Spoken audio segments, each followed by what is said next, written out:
Yeah guys, so now we'll be coding the achievement section. So under the section you can add any achievement that you feel is unique. Apart from, it can be anything, right? It can be co-curricular, curricular activities, anything.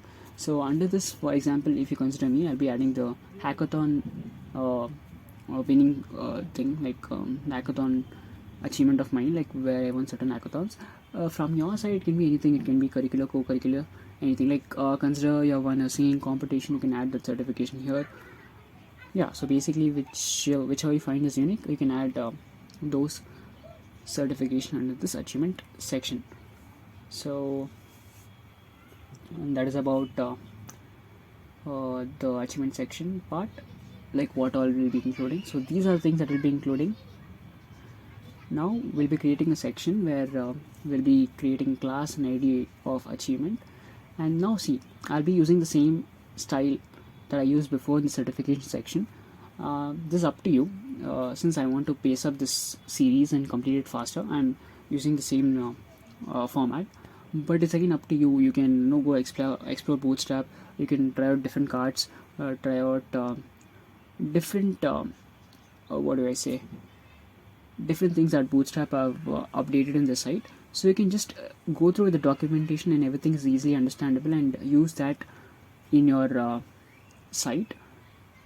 So, or even create your own custom CSS and add that to your site as well.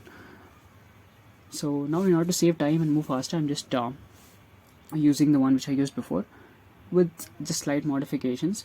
But again, see, a tutor when he teaches, or any tutorial that you find on YouTube or anywhere, you're only going to find people who are just going to teach you how to approach things, but they're not going to teach you completely, right? So it's all up to you that how do you approach things from there on, how you move forward, how you explore, how you learn things, and how you proceed forward to use that in your further projects.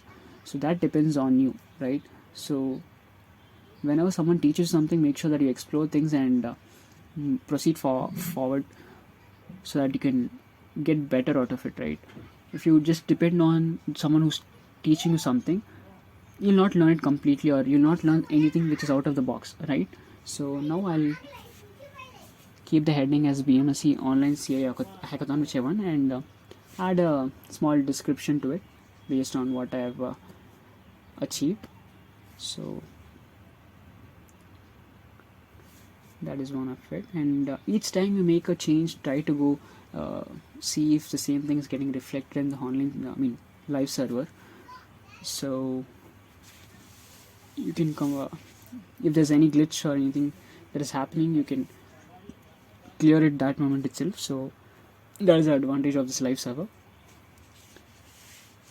One thing here, since the previous section was having a background color to be black, I think this section should be white, so make that change. So as you can see, it's taking some time to load. That's fine, right? It can take time to load. You need to have patience for that.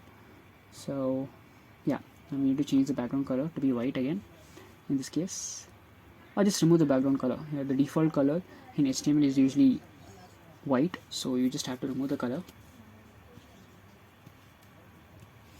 and replace the image source from HackerRank to whatever achievement related image.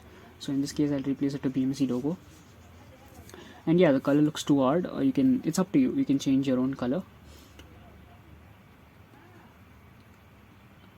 And even with respect to CSS syntax, there's a lot of things that you guys need to explore and learn. So those things will only come when you start learning and exploring by yourselves, right?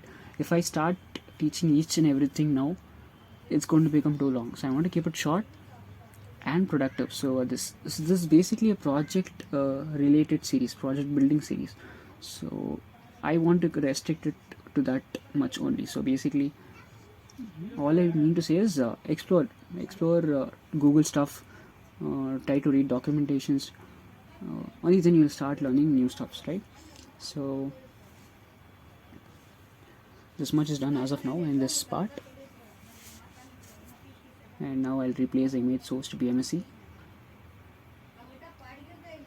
Then next we have to check for the color combinations. Color combinations again is left to you. You can use your own color combination that you wish to have in your site. depends on your taste. So yeah, it looks something like this. So yeah, we are done for now.